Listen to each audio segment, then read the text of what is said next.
Okay, so finally, I'm just going to talk to you very quickly about Bertrand Russell and his responses essentially to Aquinas. For Russell, he felt that what Aquinas was doing was what we call special pleading. So you're essentially saying that the rules don't apply because it's God.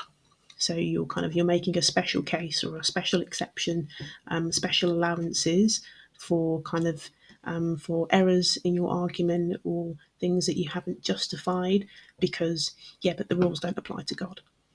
God doesn't have to have a first cause. God doesn't have to have a purpose or a telos.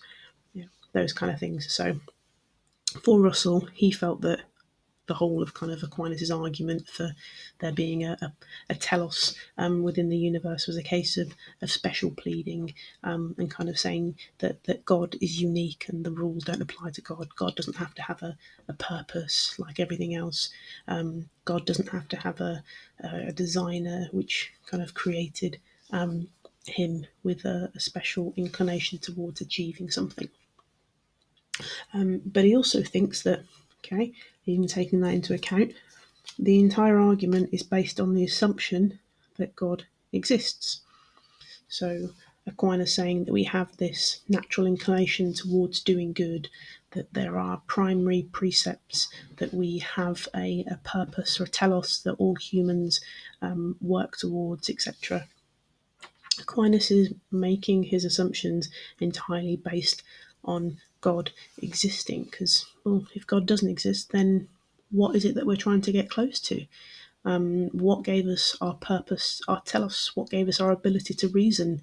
Why do we have this synderesis rule and this natural inclination for humans?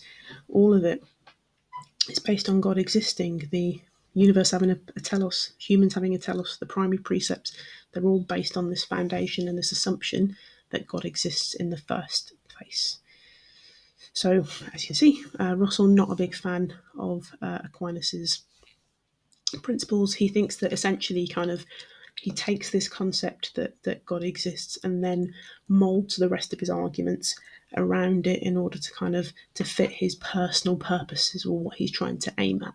So if you imagine like a little kid playing with Lego when they just cram the bricks together even though they don't really fit that way, just mushing it all in there and forcing it. That's what Russell is accusing Aquinas of doing, forcing things to fit his own personal preference rather than looking at the argument and the evidence presented before him, and seeing what can logically be concluded from it. So for that reason, Russell doesn't really consider Aquinas to be a great philosopher, as others do, because he's not, in Russell's opinion, taken a very philosophical approach. So he's not come at this from a point of trying to use logic and reason to prove his arguments. He's come at it from a point of faith, and then forced some logic and reason into it by trying to force his personal preferences and a conclusion that he was aiming to get from the outset. That's not really how good philosophy is supposed to work. Good philosophy is supposed to be more like a scientific approach. You come up with an observation, you come up with a hypothesis, etc. Then you look at the evidence. Does it prove it? Does it disprove it? And you go from there as to confirm whether your hypothesis, your theory, was true or not, and whether it can continue to stand based on current evidence. That's not what Aquinas is doing at all. He's assuming God exists, assuming God created everything with a purpose, and assuming that we're all trying to get closer to God in order to fulfill our purpose with these gifts that God has given us. So for Russell, it's just a very weak argument, not really philosophy.